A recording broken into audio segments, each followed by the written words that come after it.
Hello everyone, in this video I will tell you how to use a high contrast keyboard on your phone. Okay, so I have touched the broader version of it, but I'm going to tell you in detail now. So go to the settings and tap on display or search it up and slide it down. When you slide it down, you will see option of easy mode. You tap on easy mode and you have to on this feature for high contrast keyboard for better visibility, right?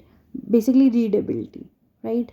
So I have on it, and now I'm going to scroll it and see there is option of keyboard.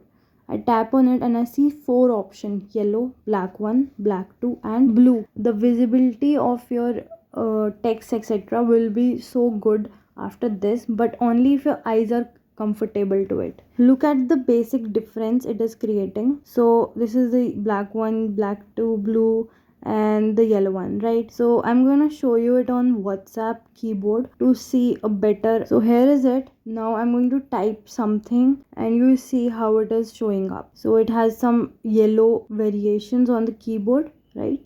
Let's check out the blue one.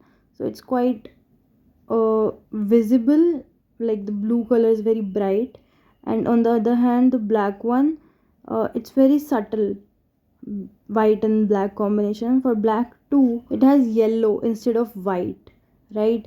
So these are very interesting to me. This one is better, black 2, and actually black 1 also. I prefer black 1, right? So whatever suits you, you can choose it. And for understanding more features of easy mode for better usage and comfortability, check out the next video. See you in the next video. Ta-da!